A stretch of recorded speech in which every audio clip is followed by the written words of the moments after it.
Havendo número legal, declaro aberta a sessão. Em discussão, a redação data da sessão anterior. Alguma emenda? Declaro aprovada. Expedientes.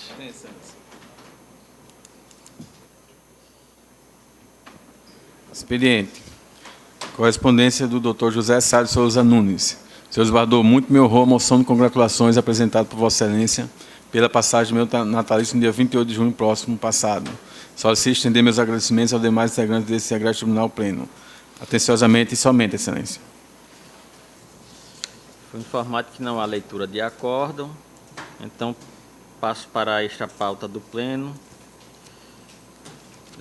Os processos de desembargador expedito, que são o primeiro da pauta, o segundo e o terceiro não poderão ser julgados. Então, chamo o quarto, que é o mandado de segurança liminar 2014-014-621-3, impetrante Maria Alzenilda Pessoa Fernandes, desembargador João Rebouço, relator. Está em mesa, Excelência? Então, está em mesa que de respeito àquela matéria que Vossa Excelência fez na pesquisa, professor, progressão horizontal do professor para a letra J, não está em mesa. O segundo também é a mesma matéria, Excelência? Não, o quinto? Os outros estão, o segundo está em mesa. Então, é o mandado de segurança 2014-026-5771, impetrante Edinaldo Lopes Gonçalves. Está em mesa, senhor presidente. Impetrado é o secretário de Saúde Pública do Estado do Rio Grande do Norte. O voto está disponibilizado de respeito a uma licitação, a compra de produtos alimentícios para a secretaria, e há uma alegação de perda de objeto porque foi adjudicado o objeto da licitação. Essa preliminar eu estou rejeitando na esteira dos precedentes do Superior Tribunal. Trago aqui um precedente da relatoria do ministro Humberto Martins, de 26 de fevereiro de 2014.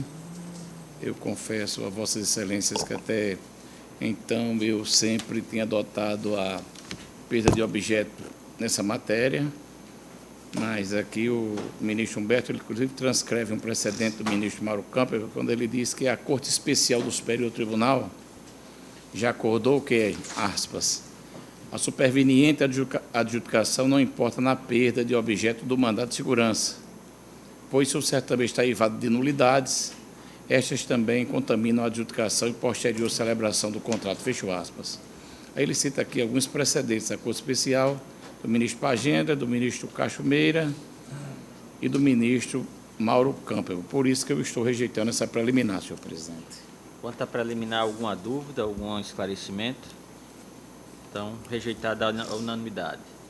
Com relação ao mérito, senhor presidente, também o voto está disponibilizado. Estou em sintonia com a Procuradoria da Justiça, citando precedentes da desembargadora Judite e do eminente decano do desembargador Vivaldo. Estou em sintonia com a 21ª Procuradoria, conhecendo do mandão, mas denegando a segurança. É como eu estou votando, senhor presidente. Algum esclarecimento ao voto do relator? Foi a alteração feita no edital que não diz respeito à influência do resultado. Então, a unanimidade. É o sexto desta pauta, é o mandado de segurança liminar 2014-022-847-4. Tem impetrante Adriana Carla de Lima, relatora desembargadora Maria Zeneide. Está em mesa, Excelência? Números precedentes, eu estou seguindo. Vou dizer da emenda, uma vez que já estão aí publicizados os respectivos votos. Estou falando da licença para acompanhamento de cônjuge, ato administrativo vinculado, inteligência do artigo 88, inciso 2D da Lei 122/94, servidora cujo consorte é doutoranda em país diverso, preenchimento de requisitos implícitos à norma e essenciais para justificar o benefício, preservação da entidade familiar, indeferimento administrativo fundamentado na carência de pessoal, eu estou dizendo da irrelevância, prova de ausência de prejuízo à administração, que inclusive é sem remuneração, direito líquido e certo evidenciado, anulação do ato administrativo, concessão da segurança, vários precedentes em consonância ministerial. Como voto? Tenho, desembargador presidente. É que eu vou debater aqui com a relatora uma situação específica. É que a servidora impetrante foi nomeada para o cargo em abril de 2014, tomou posse em maio, e ainda em 2014, antes de adquirir a estabilidade, já pleiteia a licença não remunerada. Penso que isso não é possível antes do estágio probatório. Aliás, ela tomou posse no dia 8 de maio, entrou em licença gestante e, quando retornou da licença gestante, pediu afastamento não remunerado. Penso que a licença não remunerada só é possível depois do estágio probatório e não antes do estágio. Ela pediu ainda em 2014, com menos de um ano de serviço. Então, de fato, a desembargadora relatora analisou o requisito legal. A lei diz que o servidor tem direito à licença para acompanhamento do cônjuge, licença não remunerada, artigo 88, inciso 2º, letra D do Estatuto. Mas para o servidor que alcançou, que concluiu o estágio probatório. Mas a própria desembargador, a própria assessoria jurídica da Secretaria de Saúde... Não, mas o parecer da assessoria jurídica, foi pelo artigo 88, só pelo, sem olhar a questão do estágio probatório. Por isso... Mas aí eu estou indo até na Constituição Federal, onde a gente vê a proteção familiar. Ela foi surpreendida, inclusive, que ele, com esse doutorado na França, né, eu concedi a liminar, porque ela teria que ir com ele, né, com a criança que tinha tido há pouco tempo, e eu não vejo como obstar essa... Doutorado, ele. Aliás, senhor presidente, ele já estava afastado, quando da nomeação dela, ele já estava cursando doutorado na França. E obteve a renovação para continuar o doutorado. E aí ela pede a licença. Eu vou discordar da relatora, vou votar pela denegação de segurança, porque eu entendo que nesse período ela não tem direito.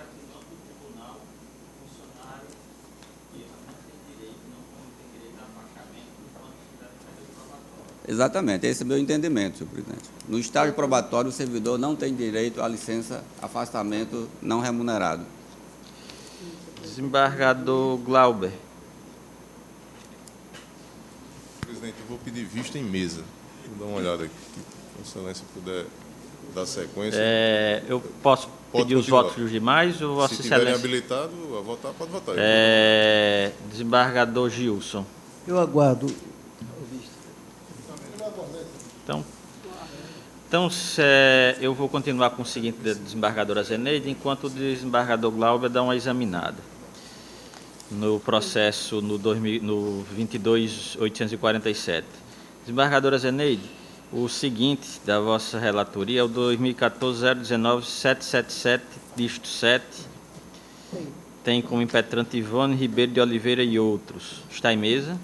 Está. E os impetrantes é Erivone Ribeiro de Oliveira, Hebe Navarro Mesquita da Rocha, Iaponira Marisa Silva de Moraes, Josineide Ferreira Bezerra da Silva e Maria da Conceição Alves Braga. E eu estou dizendo mandado de segurança para eliminar de decadência do direito suscitado pelo ente público, que eu estou rejeitando. Está entendendo rejeição de trato excessivo, não é?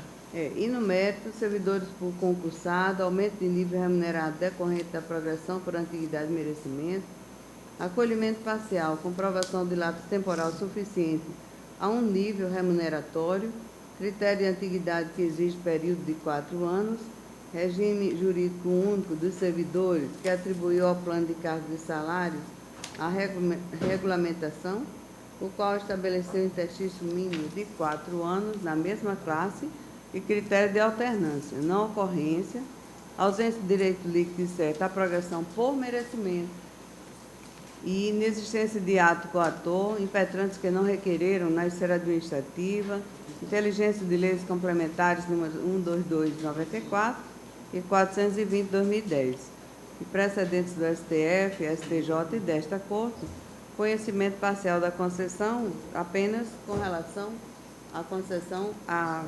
antiguidade, merecimento não, que não foi pedido aonde devido.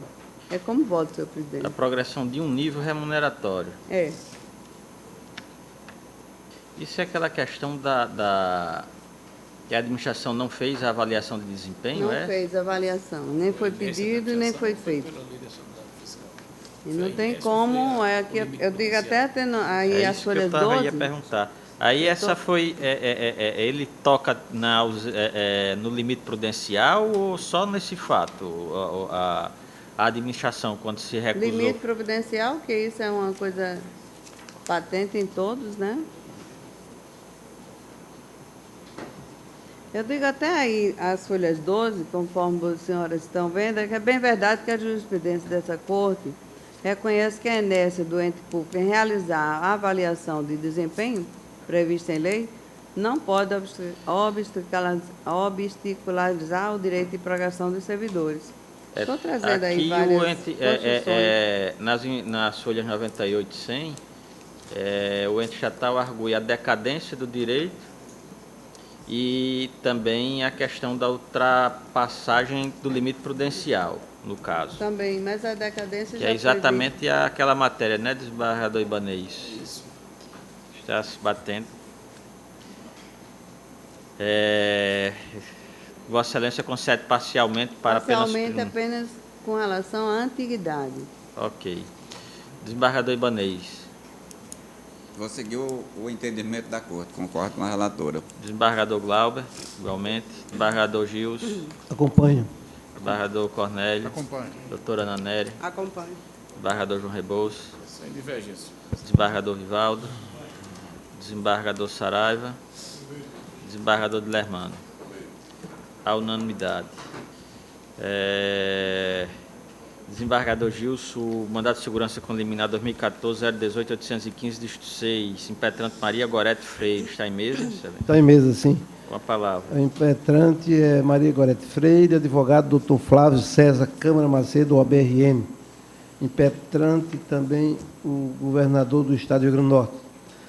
A ementa tem o seguinte termo: administrativo e constitucional, mandado de segurança, concurso público para provimento de cargos efetivos da CESAP, técnica de enfermagem, candidata nomeada e convocada apenas por diário oficial e por meio de site da organizadora do concurso, após extenso lapso temporal, certame com previsão de 259 vagas, convocação dos candidatos integrantes do cadastro, reserva por ordem judicial, impetrante classificada no número 1319, concurso expirado, efetiva convicção de que não mais seria nomeada, exigência desarrazoada de que os candidatos leiam diariamente o Diário Oficial, norma contida no edital que exigia a manutenção de endereço atualizado, presunção implícita de comunicação pessoal, direito à comunicação, precedente do Superior Tribunal de Justiça e deste colegiado, reconvocação da impetrante para apresentar documentos para viabilização da posse no cargo, concessão da segurança, em consonância com o parecer da 18ª Procuradoria de Justiça. O voto está disponibilizado. Saraiva tem uma posição contrária, mas nesse aí, Vossa Excelência acompanha o relator? Não, eu também mantenho a posição e peço que... É porque em alguns dos casos, Vossa Excelência disse que é por causa da regra contida no edital, mas aqui parece que tem o longo prazo de feitura do concurso. É a mesma matéria. Ok. E eu peço, inclusive, a juntada posterior das razões aqui. É deferido, Excelência. Os demais mantêm a posição de acordo com o relator? Então, por maioria, vencido o desembargador Saraiva. Indago ao desembargador Glauber se já é possível. Ok, então vamos aos feitos que independem de pauta. Nós temos 3 pedidos de vista, mas esses pedidos de vista são em conflitos negativos de competência da relatoria da presidência. Sim, vamos aguardar o retorno dele para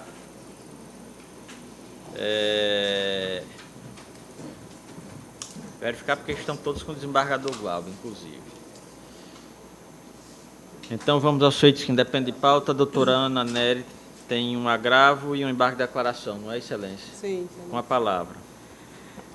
Embargo de declaração em ação civil originária, de número 2014-02-3081, listo 9. Tem como embargante o município de Caraúbas e embargado no estado do Rio Grande do Norte. Isso é uma questão bem simples, inclusive já tem precedentes dessa corte, e o voto está disponibilizado, eu vou ler a emenda. Direito processual civil, embargo de declaração e ação civil originária, ICMS, repartição constitucional das receitas tributárias, participação dos municípios no produto da arrecadação do ICMS, inteligência do artigo 158, inciso 4 da Constituição Federal, repasse integral ao município de Caraúbas, RN, das parcelas que lhes são devidas do ICMS, sem dedução dos incentivos fiscais promovidos pelo Estado. Receita tributária que pertence por direito próprio ao município. Pretensão de rediscutir questões já decididas no acordo, embargado. Meio inadequado. Questões necessárias à solução da lide devidamente analisadas. Inexistência dos vícios apontados. Pré-questionamento explícito das necessidades, embargo de declaração conhecidos e rejeitados. Eu estou rejeitando, considerando que não foi constatada nenhuma obscuridade ou omissão a ser sanada, e também considerando que ficou muito claro que a intenção seria de rediscutir a matéria para pré-questionamento para recursos à instância superior. Trata-se de embargo de declaração sobre matéria que é conhecida do Pleno do Tribunal. Perguntar se há alguma divergência, algum esclarecimento, à unanimidade. E tem um agravo interno, um agravo regimental e mandado de segurança, não é, Excelência? Excelência. O voto também está disponibilizado. Agravo regimental e mandado de segurança com liminar, número 2015-00-1537, dígito 5. Tem como agravante Maria do Socorro Noronha Teixeira e outro. E agravado o juiz de direito da primeira vara criminal da comarca de Mossoró. Vou ler a emenda. Direito constitucional, agravo regimental e mandado de segurança. Decisão do relator que extinguiu o processo. Denegando a segurança. Ato judicial, decisão combatida que não se mostra teratológica, ilegal ou abusiva. Inexistência de direito líquido e certo. Inadequação da via eleita. Decisão que se mantém por seu jurídico fundamento. Recurso conhecido e desprovido. Um agravo interno em face da decisão que extinguiu o processo denegando a segurança por inadequação da via eleita e tendo estado demonstrado que não havia nenhuma abusividade nem ilegalidade na decisão do juiz que deferiu a pretensão da agravante, ela, na condição de assistente do Ministério Público, pediu que fosse, peticionou ao juiz da primeira vara criminal de Mossoró para que o promotor procedesse ao arquivamento de um inquérito relacionado a 3 réus que sequer tinham sido indiciados. O juiz indeferiu, alegando que não seria a previsão daquele artigo 28, né, que remete à Procuradoria para que proceda, alegando que ela não tinha legitimidade para requerer, que seria prerrogativa do Ministério Público. Aí, com relação a isso, houve esse agravo, e que foi deferido, negado em razão da inadequação eleita, e eu estou mantendo a decisão e negando. Eu indago se há alguma divergência, todos de acordo. Então, a unanimidade, rejeitados. Desembargador João Rebouças tem um agravo, não é, desembargador? Senhor presidente, a emenda, agravo regimental em embargo de declaração e ação rescisória. Agravante é Nilson Guedes de Carvalho, agravado ao Ministério Público Estadual e o Estado do Rio Grande do Norte. E a alegação do agravante é que a ação rescisória foi monocraticamente indeferida. De respeito à ação de improbidade com relação à condenação por improbidade, e ele entende que não teria cometido essa prática dessa infração. E, na esteira dos precedentes, como fundamenta o regimento da Corte, nós monocraticamente deferimos a ação. Ele interpôs embaixo da declaração, que nós entendemos que não havia nenhuma das hipóteses do artigo 535 do Código de Processo Civil. Também esta Corte rejeitou a unanimidade. E ele agora que está com o agravo regimental, está querendo rediscutir a matéria, querendo novamente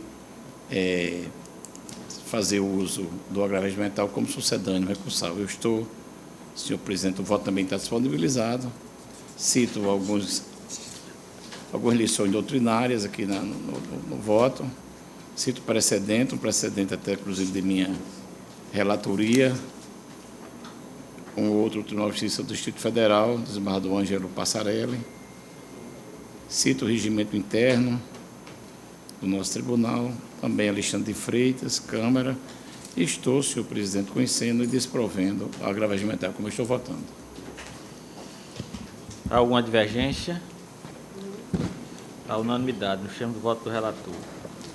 Passa logo ao da desembargadora Zeneide. Tem 2 agravos e um conflito, não é, desembargadora? Sim, senhor presidente.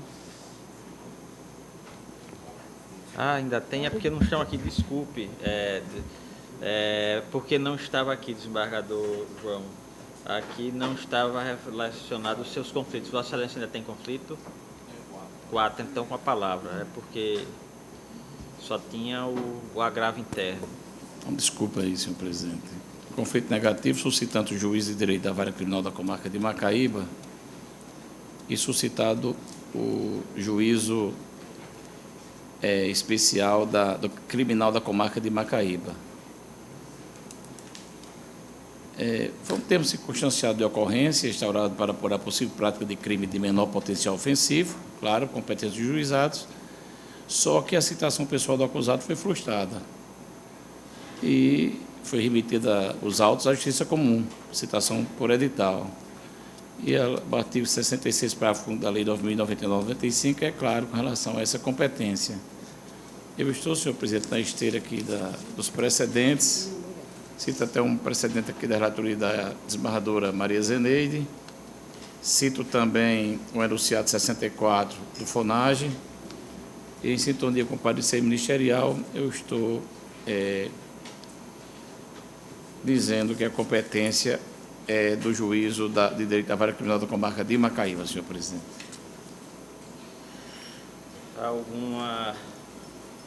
Algum esclarecimento, a conclusão do relator? Unanimidade. Pode prosseguir, excelência. Tem emenda, senhor presidente, conflito negativo e competência suscitando o juiz de direito do 3º Juizado Especial da Fazenda Pouca da Comarca de Natal e suscitado o juiz da 4ª Vara da Fazenda Pouca da Comarca de Natal. Esse é qual número, excelência? É o 6232, dígito 9. 6232. Dígito 9. Ação de concessão de benefício previdenciário, manejada contra a autarquia federal. Acidente do trabalho. Incompetência do juízo da Vara da Fazenda Pouca e do Juizado Especial da Fazenda Pouca. Reconhecimento de competência de juiz estranho ao conflito. Possibilidade. Precedendo o Superior Tribunal de Justiça. Eu cito o artigo 32, inciso 9 da Organização Judiciária. Faço a transcrição do artigo 109 da Constituição Federal. Cito um precedente desta Corte da Relatoria do doutor Nilson Cavalcante, de 14 de janeiro de 2015, e com relação à possibilidade de se indicar um juízo estranho ao conflito, tem um precedente do ministro Salomão, que eu achei que se aplicava ao caso subexame, quando Sua Excelência disse que o reconhecimento da competência de juiz estranho ao conflito suscitado é perfeitamente possível ante a ausência de vedação legal, sendo o procedimento adotado por esta Corte Superior em muitas oportunidades, garantindo-se, assim, a celeridade na tramitação do processo. Então, é acidente de trabalho, todos nós sabemos, conforme a organização judiciária, que a competência é de uma das várias civis da comarca. E evitar uma anulidade futura, né? Claro, também.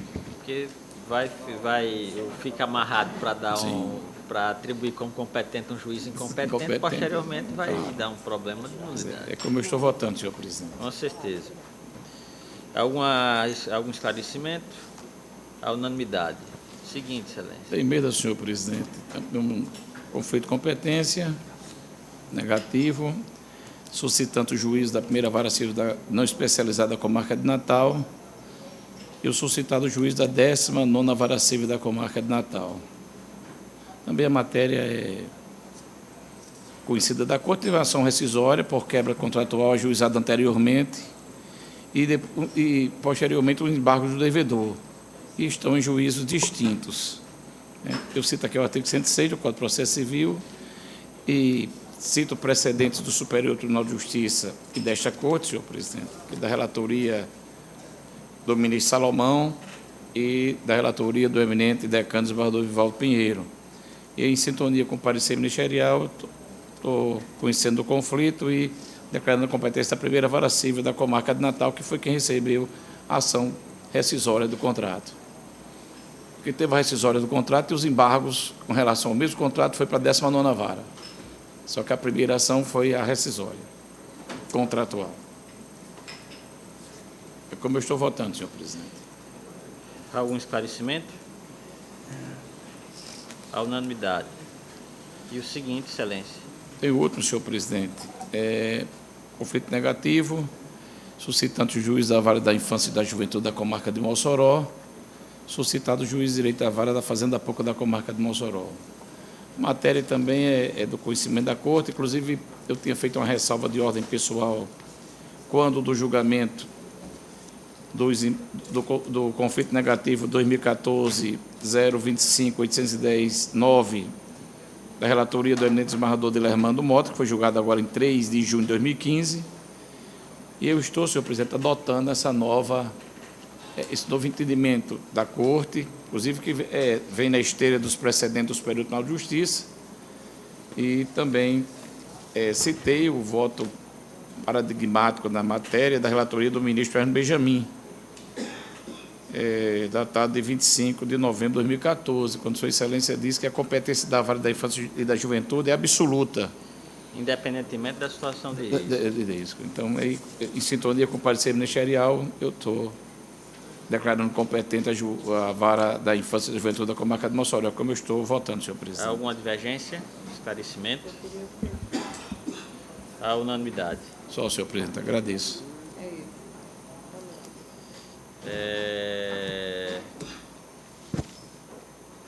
Desembargadora Zeneide, Vossa Excelência tem 2 agravos e um conflito, não é, Excelência? É, Excelência. Esse conflito negativo de competência 2014 é 0644942. E assim está emendado. Erro material apontado, visto que pode ser reconhecido a qualquer tempo e grau de jurisdição, acolhimento. Acordo que concluiu pela competência do Juizado da Violência Doméstica e Familiar contra a mulher da comarca de Natal, mas equivocou-se na sua conclusão, consignando Juizado Especial Criminal da comarca de Natal, Unidade Central. Retificação que se impõe, apenas fazendo, senhor presidente, uma retificação de, ao invés de ser o Juizado Criminal, Juizado da Violência Doméstica. Na realidade, seria um mero erro material que poderia ser reconhecido de ofício. Exatamente. Algum esclarecimento? A unanimidade.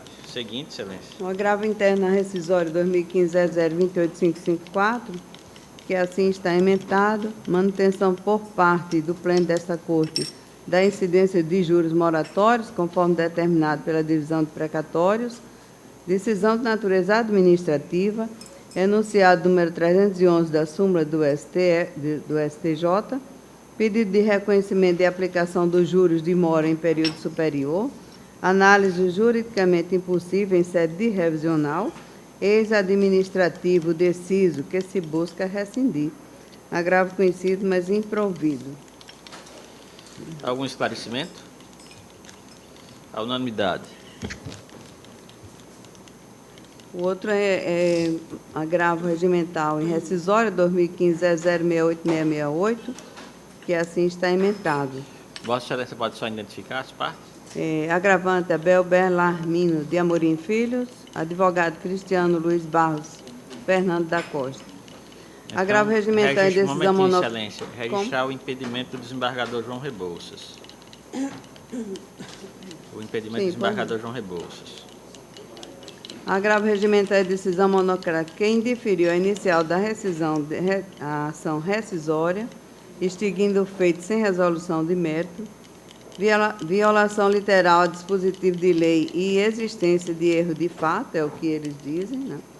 E todos ainda inocorrência, suposta divergência jurisprudencial que não pode ser interpretada como transgressão à letra da lei, decisão do juiz ACO embasada nos precedentes do STF, STJ e desta Corte, decisão confirmado, inclusive, pela segunda Câmara Civil deste egresso tribunal, autor que optou por não interpor recurso especial nem extraordinário e agora pretende utilizar da ação rescisória como sucedâneo recursal, impossibilidade, não configuração das hipóteses previstas no 485, incisos 5 e 9 do CPC, vários precedentes que eu arrolei, e agravo conhecido, mas desprovido, senhor presidente. Desembargador Ibanez. Sem divergência. Desembargador Glauber. Desembargador Gilson. Desembargador Cornélio. Desembargadora Ana Nery. Sem divergência. Desembargador Valdo. Desembargador Saraiva. Desembargador Lermano. O desembargador Cláudio já havia chegado, mas antes de eu passar a presidência a ele, aproveitar que os processos da minha relatoria, que independe de pauta, já estão aqui, eu passo a presidência ao desembargador João Rebouças para submeter os processos que independem de pauta da minha relatoria. Assuma a presidência, Excelência, com a palavra. Eu tenho 2 processos da vice-presidência. O primeiro, o agravo regimental em recurso extraordinário na apelação civil 2005, 007002-3, é o agravante do Estado do Rio Grande do Norte. Matéria simples, agravo regimental, decisão julgou prejudicado recurso extraordinário diante da prolação do acórdão pelo STF no paradigma do recurso especial 561-836, incidência do artigo 543b do CPC, desnecessidade do trânsito em julgado, precedentes do STJ e do STF, a argumentação do agravante suficiente a ensejar a modificação da decisão vergastada, agravo regimental conhecido e desprovido. Inclusive, a matéria aqui, até aquela questão da discussão da URV, ela foi distribuída para os gabinetes, independentemente do trânsito em julgado, que é independente, agravo. Alguma divergência sobre a matéria? Já proclamado o termo do voto do relator. Eu tenho um agravo regimental ainda em recurso especial em agravo de instrumento, com suspensividade, onde é agravante Sul América Nacional Seguros. A matéria aqui é interessante porque ela trata daquela competência naqueles contratos de seguros habitacionais. Eu chamo a atenção que o STJ, recentemente, nas suas últimas decisões, tem mantido a competência na Justiça Federal quando assim entende os tribunais de origem. As decisões mais recentes do STJ são nesse sentido. Inclusive dizendo que se o tribunal, ao analisar os autos, entendeu que há o interesse da Caixa, o STJ não conhece, o Supremo não conhece, porque seria revolver matéria de fato já decidida pela Corte. Mas no presente caso, o que houve? O recurso foi da nossa turma, desembargador João, e lá nós entendemos que não havia prova do interesse da Caixa nos presentes autos. Como já foi decidido nesses termos, e entendendo que nos autos específicos não há prova do interesse da Caixa a justificar a transferência da competência para a Justiça Federal, a Corte entendeu, acompanhando que o relator, a época do desembargador Amauri, que a competência permaneceria na Justiça Estadual. E, nesse caso, aplica-se o recurso no leading case do RESP 1091-363 de Santa Catarina. E eu digo aqui na emenda, processual civil, agravo regimental, decisão da vice-presidência, denegatória de seguimento a recurso especial com base no artigo 543C, parágrafo 7, inciso 1º do CPC. Regra de índole unicamente processual, seguro habitacional. Caixa Econômica Federal. A ausência de comprovação do interesse para integrar a lei de identidade da controvérsia do direito postulado com leading case já citado, e na admissão do especial derivado da consonância do entendimento entre o acórdão recorrido e o paradigma decidido pelo STJ, inclusive sob perspectiva da Lei 13.000 de 2014, precedente deste acordo, conhecimento e desprovimento do recurso. E trago aqui no voto, ao final, vários precedentes já decididos pelo Tribunal Pleno sobre a matéria que eu estou, na esteira desses precedentes, encaminhando o meu voto. Sobre a matéria, desembargador, meu eminentes colegas, tem uma decisão recentíssima do Tribunal Regional Federal da 5ª Região, reconhecendo, inclusive, a prescrição sobre essa matéria. Sobre a matéria. Achei muito interessante essa decisão. Inclusive, recentemente, eu mandei para a Justiça Federal, porque havia entendido, na ocasião, que a Caixa demonstrou o interesse dela com um parecer mostrando o comprometimento do SCVS, Fundo de Compensação. Nesse caso, o desembargador Amauri, após examinar os autos, entendeu que não havia essa prova. Então, ele examinou a matéria fática, a Corte acompanhou. Não cabe... Alguma divergência sobre a matéria? Está proclamado o estilo do voto do relator. Devolvo a presidência a Vossa Excelência. Não, só tem um conflito. Tem outro? Pois não. É o último conflito negativo de competência 2015, 0046569. Tem como suscitante o juiz de direito da Vara Criminal da Comarca de Ceará-Mirim, o suscitado o juiz de direito da Vara Criminal da Comarca de São Gonçalo do Amarante. A matéria aqui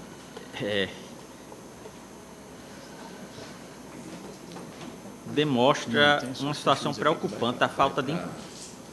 Muitas vezes eu acho um pouco de conversa entre os juízes. Uma situação que não precisaria ser objeto a ser apreciado em sede de conflito. Desembargador Ibanez,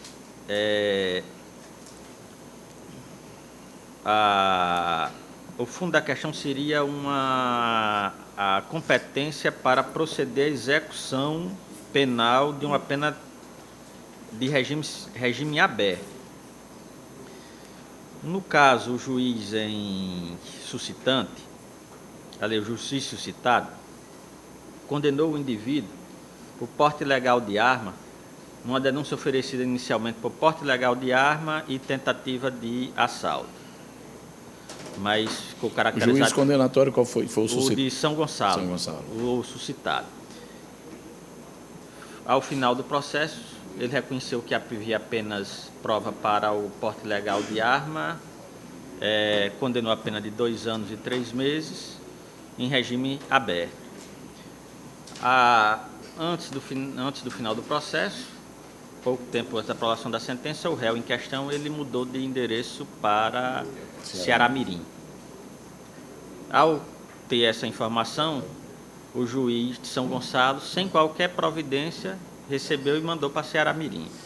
O que me parecia que deveria ter sido certo, ele ter entrado em contato ou oficiado ou telefonado ao juiz de Ceará-Mirim para explicar essa situação e saber se poderia ter alguma forma de que ele recebesse esse preço para o cumprimento da pena dele junto àquela comarca, uma vez que ele lá estaria residindo. Não, ele pegou o processo, embalou e mandou para lá, sem qualquer situação. Chegando lá, o juiz de Ceará-Mirim, ao receber o processo, disse 2 coisas. Primeiro, que a mudança de endereço não altera a competência do juiz da execução penal, a simples mudança de endereço para executar a pena já aplicada ao réu. Segundo, porque lá naquela comarca não havia estabelecimento penal para receber presos nessa situação, ou seja, a causa de albergue. Eu fiquei triste porque um simples contato, uma simples, digamos assim, uma deferência com o colega poderia ter resolvido isso de uma forma bastante simples. E Como não foi resolvido, hoje parece que o juiz está mais senhor da situação do que os ministros do Supremo, mandou, sem qualquer providência, o juiz de Xeramirim disse, com base em precedentes, que não poderia ser feito. E eu aqui no meu voto, eu citei, aqui que faço referência, tenho 1, 2, 3, 4, 5 decisões. Desembargador Mauri Moura, desembargadora Judite, desembargador Gilson, desembargador de Lermano e o doutor Nilson, dizendo exatamente o que já foi dito pelo superior, que a mudança de interesse do réu não altera a competência para esses fatos. Ou seja, a falta de diálogo criou um complicador que provavelmente vai desaguar na Câmara Criminal posteriormente, não sei qual o recurso, porque de qualquer maneira vai restar um prejuízo para o réu cumprir essa pena. E eu estou encaminhando no sentido de reconhecer como competente o juiz suscitado, que é o juiz de direito da vara de São Gonçalo do Amarante, uma vez que a simples mudança do endereço não implica na mudança de competência, sob pena do réu acabar escolhendo o juiz que vai, onde ele vai executar, o juiz responsável pela execução da pena dele. É como alguma voto. divergência sobre a matéria? Desembargadora Judite, contra-habilitada? De Vossa Excelência. Proclamada a unanimidade, nós temos voto do relator, devolvo a presença a Vossa Excelência. Eu convoco o desembargador Cláudio Santos para assumir a presidência, isso com retorno de Sua Excelência, e vou para o meu lugar.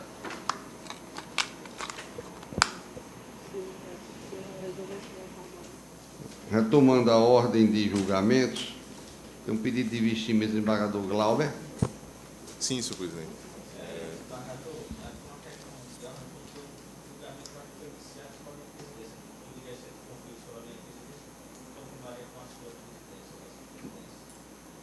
Eu acredito que eu continuo porque eu posso até votar se me sentir habilitado para isso. Ok.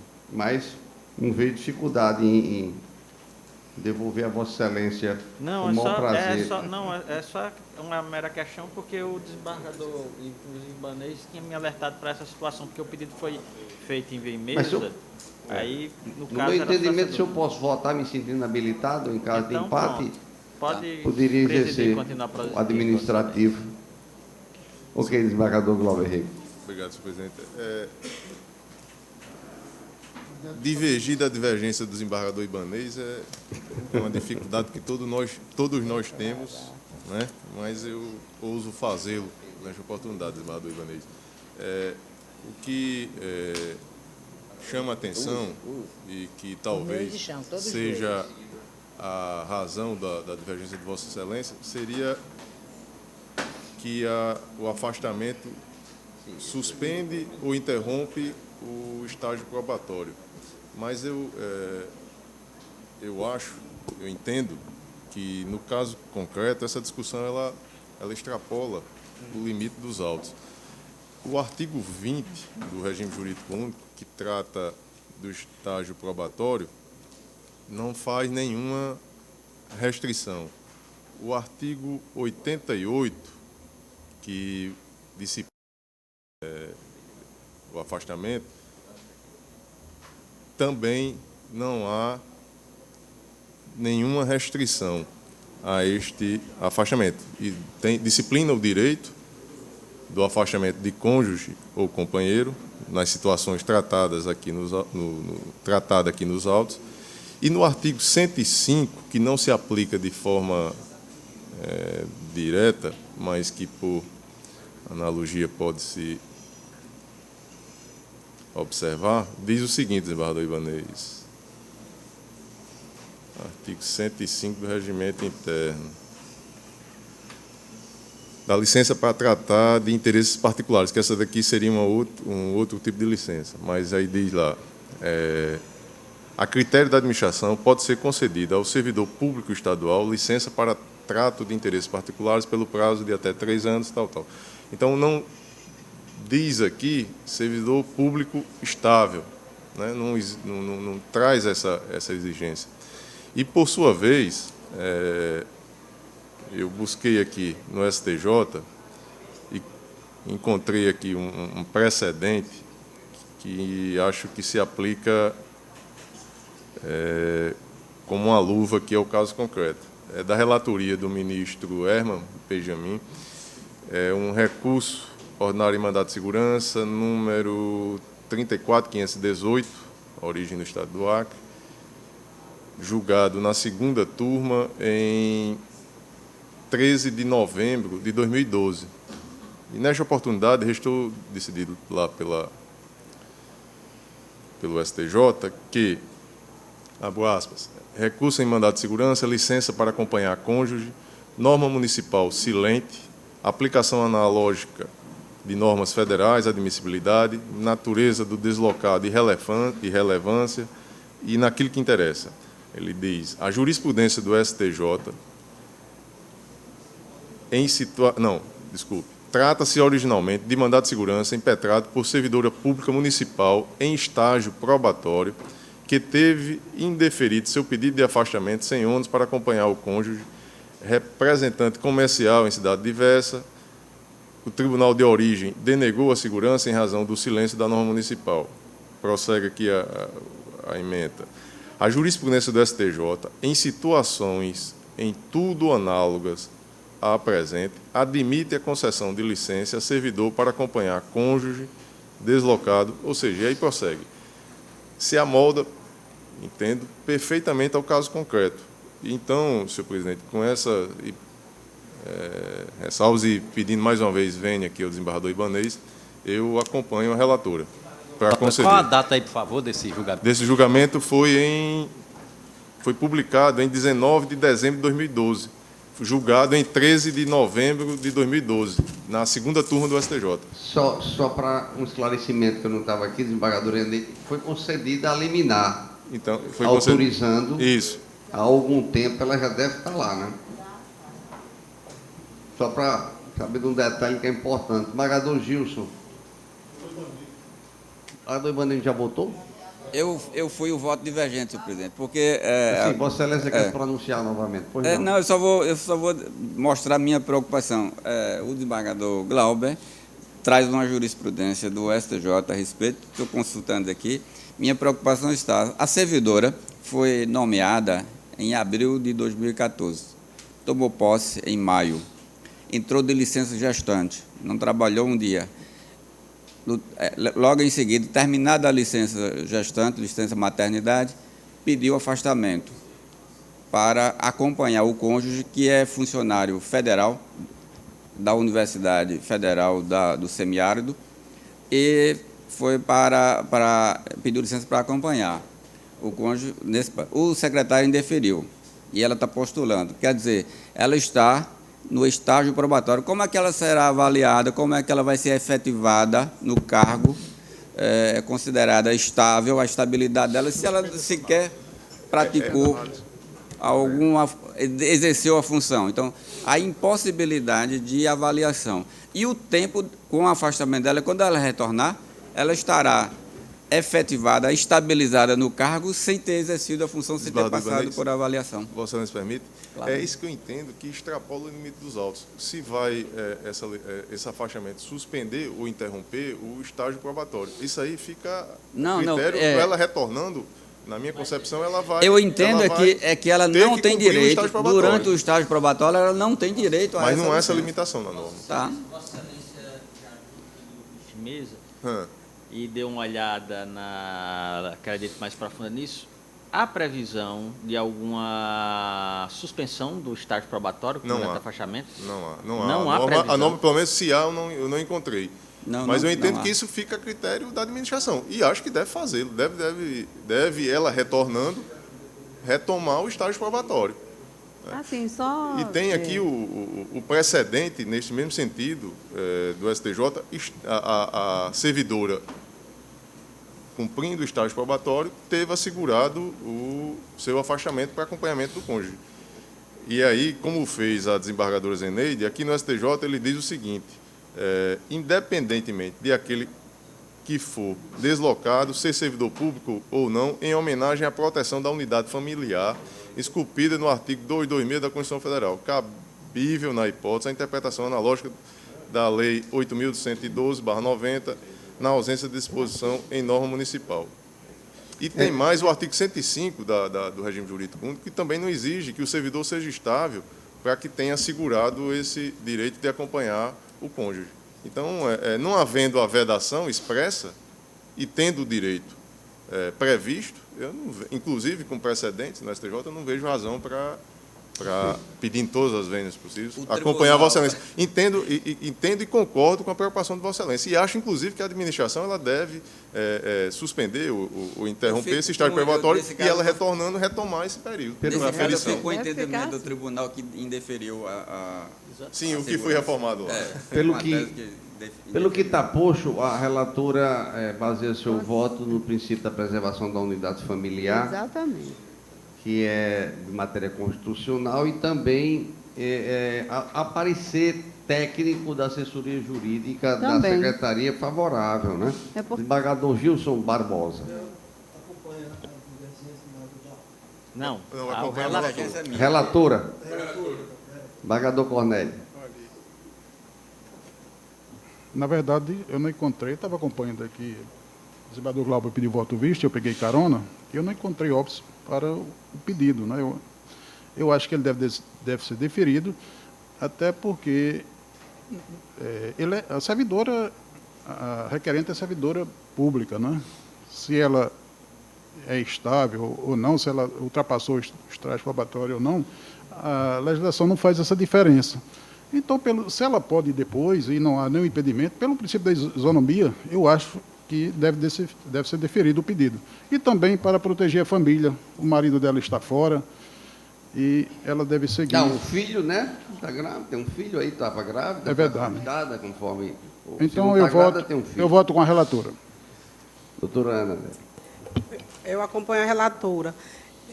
Embora eu reconheça a relevância da preocupação do desembargador Ibanez, eu verifiquei aqui ainda que a administração pública indeferiu, considerando a carência, né, de servidores. Não levantou essa questão que ela estaria no estágio probatório. Caberá ela, a administração, o retorno dela, verificar o que vai ser feito para avaliar o estágio probatório para a possível efetivação dessa servidora. Com a relatora, então, Vossa Excelência, desembargadora Judite Nunes. Eu não estava presente no relatório, não vi o voto da relatora, nem os seus fundamentos, eu me abstenho, Excelência, não tenho condição. Sem habilitação para votar, desembargador João Rebouças. Senhor presidente, a discussão é interessante, inclusive quando o desembargador Ibanez suscitou a questão e divergiu, eu inicialmente fiquei muito sensibilizado. Mas durante esse período que o desembargador Glauber ficou com vista em mesa, eu também dei uma consultada aqui no Juiz Navegante e vi um artigo que trata da matéria intitulado Aspectos Doutrinários e Jurisprudenciais da Licença para Acompanhamento de Cônjuge. Interessante. Ele fala aqui na doutrina e ele diz que do direito à licença é um ato vinculado do administrador público e que não há discricionariedade. Se o servidor preencher os requisitos, mesmo que, no caso aqui, o cônjuge seja ou não servidor, até profissional liberal tem a obrigação de acompanhar em face do princípio da unicidade familiar. Está aqui o ministro Dipp, o ministro Scartesini, todos dizendo nesse sentido. Eu vou pedir vênia e vou acompanhar também.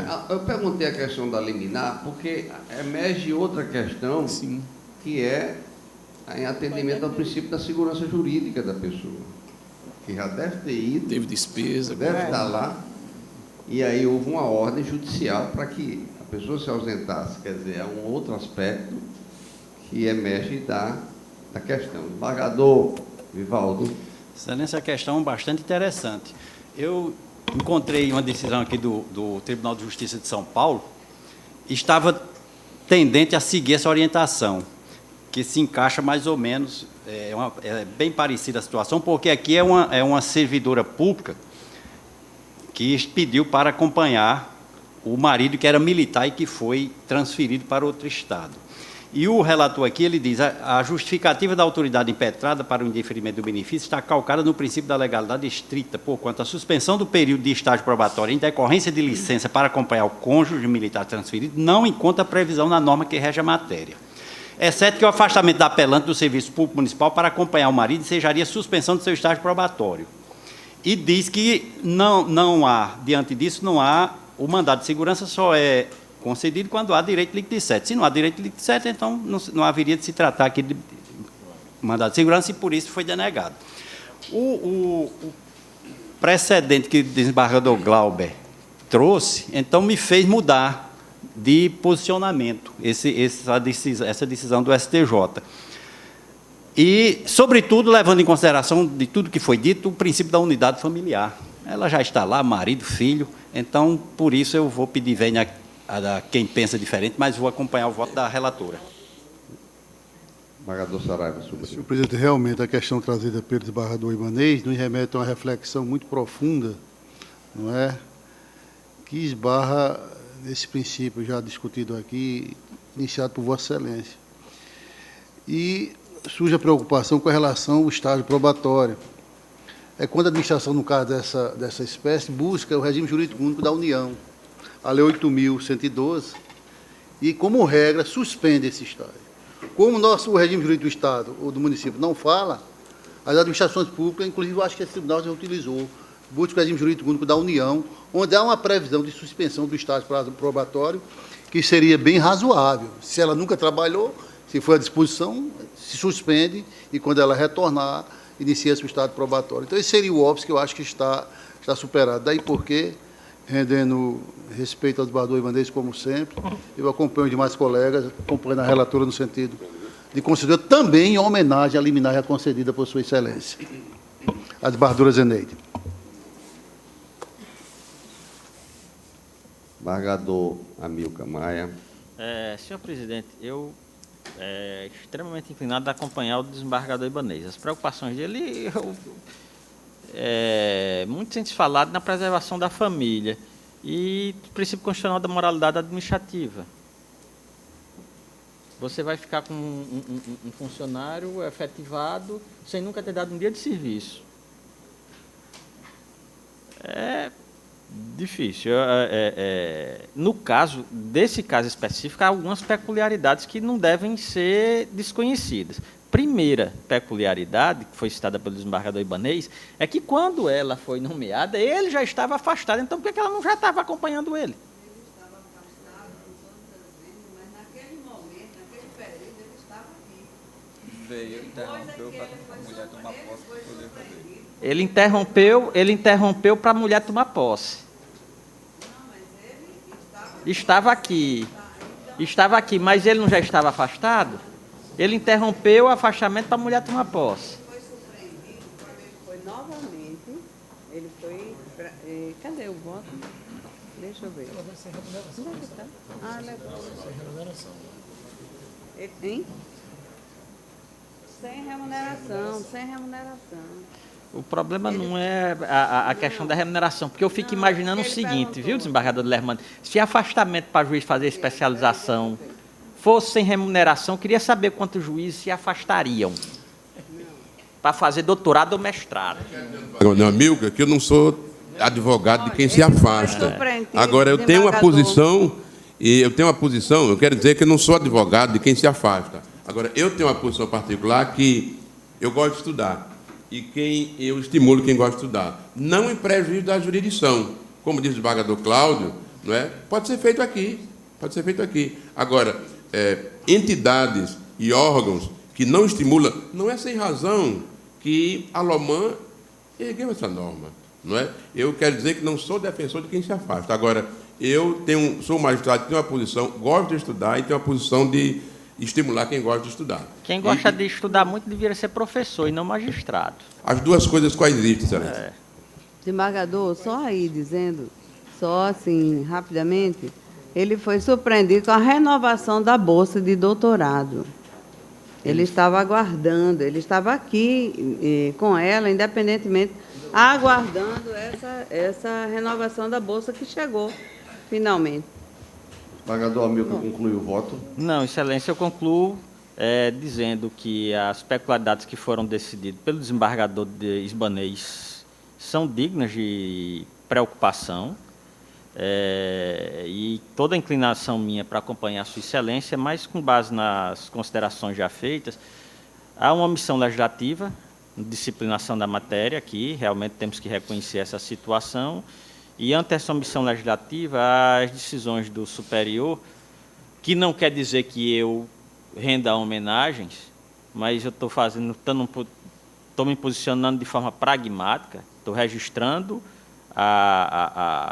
quero registrar aqui inicialmente, como eu disse, a minha, por assim dizer, não digo simpatia, mas a minha concordância com a divergência, mas com os argumentos jurídicos expostos pelos meus colegas me fizeram, como disse o desembargador Vivaldo, a alterar minha posição inicial e acompanhar a relatora registrando essa preocupação inicial. Agora também quero terminar dizendo que a obrigação de juiz é trabalhar.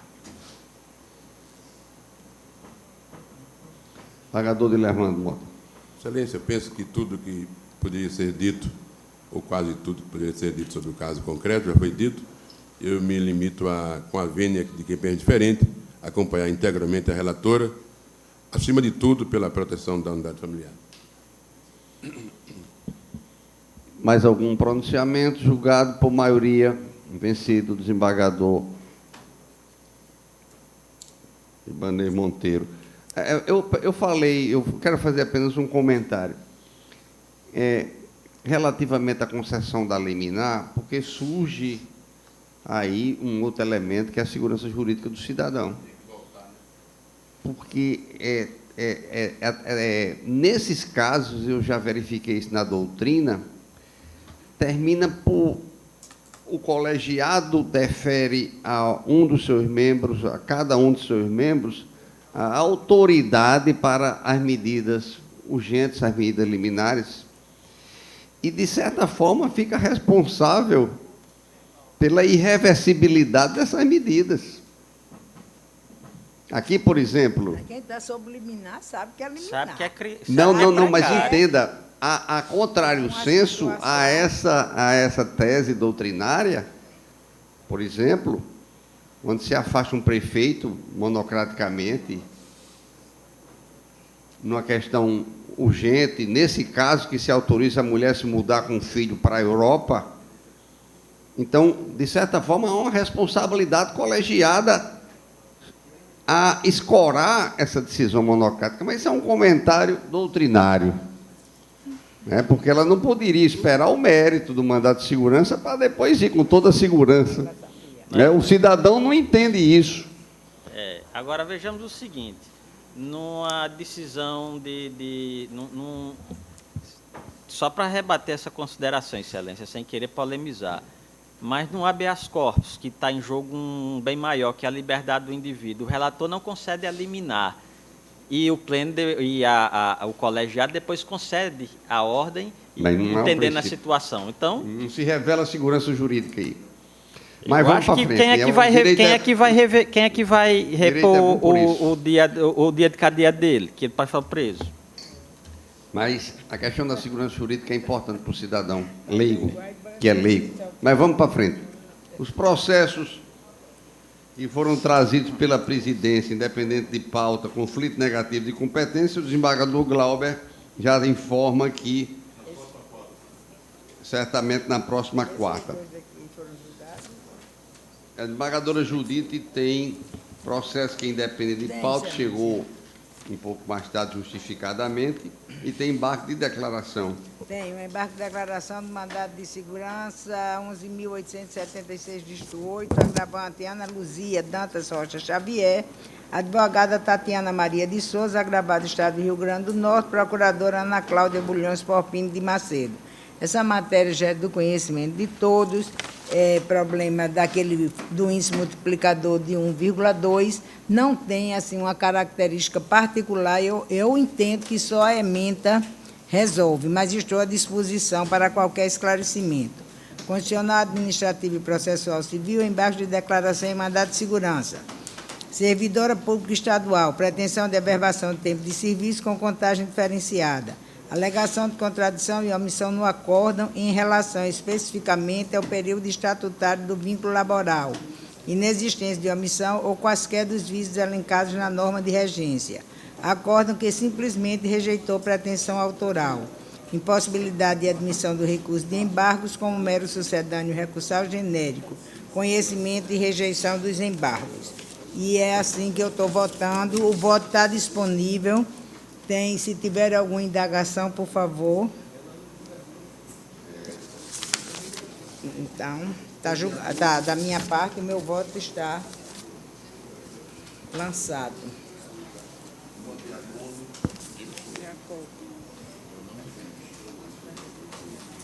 A unanimidade. Vossa Excelência ainda tem um agravo regimental? Tenho.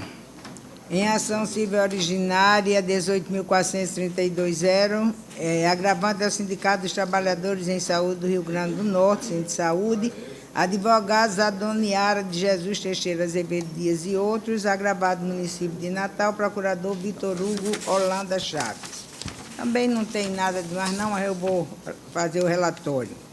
Traço de agravo regimental interposto por um dos réus da ação, o Sindicato dos Trabalhadores de Saúde do Rio Grande do Norte, Sindisaúde, em face da decisão proferida às folhas 163 e 174, que deferiu parcialmente a liminar pleiteada pelo município autor agravado para determinar a manutenção de percentual mínimo de 50% dos servidores em regular atividade, enquanto persistisse o movimento paredista deflagrado, em razão da essencialidade do serviço, deixando de reconhecer, no entanto, a ilegalidade da greve naquele momento. Em suas razões de agravo, o sindicato agravante sustenta a que faz jus ao benefício da justiça gratuita por constituir entidade autônoma desvinculada do Estado e sem fins econômicos. B.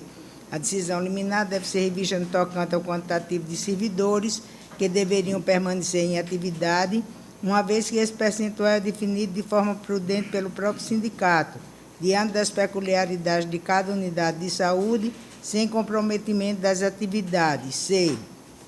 A definição de tal quantitativo não obriga, aspas, os gestores a tomar medidas realmente efetivas de solucionar os problemas em discussão, facilitando a desarticulação das frentes trabalhistas e deixando o município em estado de conforto para negar, postergar indefinidamente todo o conteúdo reivindicatório. Fecho aspas. D. Todos os pleitos defendidos pela categoria são legítimos, tratando-se de pauta de reivindicação antiga e essencial, tendo os grevistas encontrado obstáculos à negociação. Requer, ao final, a concessão da justiça gratuita, a atribuição de efeito suspensivo ao remédio processual intentado e, no mérito do provimento do agravo, para afastar os efeitos da fixação do percentual mínimo de 50% de servidores em atividade. Contrarrazões foram apresentadas pelo município, pugnado o improvimento do recurso e é o relatório.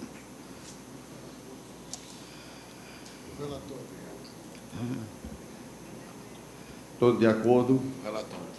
De imediato, posso votar? Alguma indagação?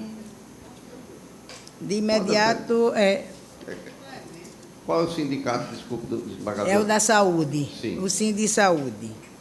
Município? É a parte agravada. Eu determinei 50% dos servidores. Eles estão indo contra esse percentual, estão também dizendo que eles mesmos estabelecem de acordo com cada unidade de saúde e quanto problema também de justiça gratuita. Vossa Excelência mantém esse entendimento? Eu mantenho, não estou alterando nada do meu entendimento, estou improvendo o agravo. O voto está disponível. Todos de acordo? Alguma divergência, alguma consideração? A unanimidade acompanhando Vossa Excelência. Mais algum processo, Excelência? Não, Excelência. O Cornélio, pode identificar, independente de ponto. Agravo regimental em mandado de segurança, processo número 2013, 016764, dígito 7. Embargante Maria do Socorro Aparecida de Araújo, embargado do Estado do Rio Grande do Norte. Ementa, grávida interna em mandado de segurança, pedido que visa unicamente sanar a omissão, aplicação do princípio da fugibilidade para conhecer do agravo como embargo de declaração. Alegação de omissão quanto ao pedido de implantação do percentual de incentivo à qualificação, o PIC, benefício igualmente inserido na Lei 432/2010, cuja implantação foi assegurada pelo relator no mandado de segurança coletivo número 2012-0043-23, dígito 4, a quem deve ser dirigida a execução do julgado. Precedente reiterado desta Corte de Justiça, conhecimento e desprovimento dos declaratórios. Só embargo de declaração que essa decisão já... a parte implementou o mandado de segurança e havia um mandado de segurança coletivo, que era da relatoria do desembargador Vivaldo, para a implantação daquela PIC, e o mandado de segurança foi julgado procedente. Esse daqui ficou sem objetivo, ele foi extinto por interesse processual. E foi decretada a extinção, foi dada a relatoria do desembargador Cláudio Santos, e ele agora está pedindo para aclarar, e não é caso de embargo de declaração. Eu estou rejeitando. Não é caso de declarar. Todos de acordo com o relator? Presidente, pois não? Gostaria só de pedir uma preferência por conta da ausência momentânea do desembargador Glauber. Esse 2 da pauta anterior, se ele se ausentar, salvo engano, não vai ter quórum, porque a GTMS na sessão passada não houve. Todos de acordo, estão de acordo. Vai julgar com os precedentes, desembargador? Com os precedentes, já consta aqui da pauta quem afirmou suspeição. Desembargadora Judite, desembargador Expedito, desembargador Amílcar, desembargador Dilermano, desembargador Vigílio. Constitucional administrativo, processo civil, embargo de execução, excesso na execução do acordo, prova pericial, cálculos de embargante que se aproximaram dos cálculos periciais, isenção de custas processuais, declarado inconstitucional pelo Supremo Tribunal Federal, ADI 33 e 34, condenação em honorário de sucumbência, artigo 20, parágrafo 4 do CPC, arbitramento pelo órgão julgador, correção do valor exequendo pela tabela 1 da Justiça Federal, pagamento do valor exequendo pela via do precatório, requisitório, procedência dos embargos da execução. O revisor é desembargador Saraiva. Todos de acordo. A palavra ao desembargador Cornélio, que ainda tem um processo que independe de pauta. Em mandado de segurança com liminar 2014-01-2145, dígito 5. Impetrante e custódio Ricardo Arraes Neto. Impetrado, secretário de Administração de Recursos Humanos do Estado do Rio Grande do Norte, IPER. Agravo regimental em mandado de segurança, delegado de Polícia Civil, insurgência recursal em face de decisão que indiferiu liminar em relação a bônus de permanência. Argumentação estatal pela inaplicabilidade da Lei Complementar número 51/85, no âmbito estadual, ante a ausência de regulamentação local. Não acolhimento. Precedente desta Corte de Justiça e do Supremo Tribunal Federal pela possibilidade de extensão do benefício aos policiais civis estaduais. Diploma normativo recepcionado pela Constituição de 1988. Manutenção da decisão, conhecimento e desprovimento do agravo regimental. Números precedentes, centenas de precedentes, então. Verdade. Todos de acordo? Mais alguma coisa, desembargador? Não, nada. Na pauta anterior, ação rescisória pediu visto do desembargador Dilermando Mota, não está em mesa, conforme informação recebida. No terceiro, Vigílio Macedo. Quarto, Vigílio Macedo, desembargador Vigílio Macedo. Quinto, desembargador Vigílio Macedo. Sexta, ação direta de constitucionalidade, Maria Zeneide Bezerra. Está em mesa, excelência? Não está em mesa. Para a próxima sessão, com um pedido de sustentação oral, inclusive. Na pauta do dia, desembargador Expedito Ferreira, rescisória. Desembargador Amílcar Maia, rescisória. Parnamirim, está em mesa, excelência? Excelência, está. É um relatório de 45 minutos, mas se Vossa Excelência permitir, eu posso fazer um resumo. Se Vossa Excelência, o seu poder de síntese, haverá de nos esclarecer suficientemente para um bom julgamento. Ação rescisória 2012-014-058, dígito 3, tem como autor José Carlos Gonçalves Bezerra.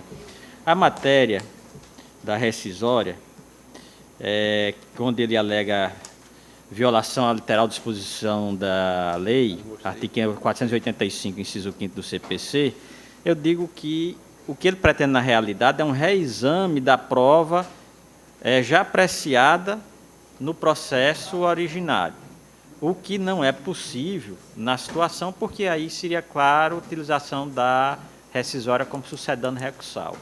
Nesse caso, eu faço aqui os esclarecimentos no meu voto sobre a questão fática, uma vez que ele tenta levantar a questão da revelia decretada pelo juiz, e tudo isso, na realidade, é rediscutir o que foi apreciado na origem. E, assim sendo, Excelência, eu voto pela improcedência do pleito rescisório.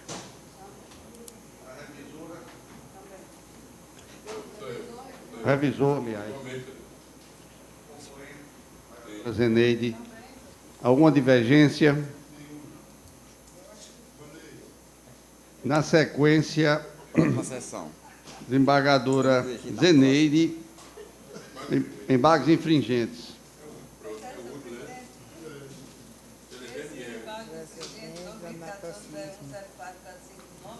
De respeito, senhor presidente, da revisão do contrato, capitalização do mensalão de juros, eu estou julgando com precedente, provendo o recurso. Conforme números precedentes. Desembargador Ibanez, Vossa Excelência discorda, diverge? Eu transferi minhas divergências para a próxima sessão, viu, senhor presidente? Mais algum processo em mesa para julgamento? Não mais havendo, declaro encerrada. Até a próxima quarta-feira com a nossa sessão ordinária.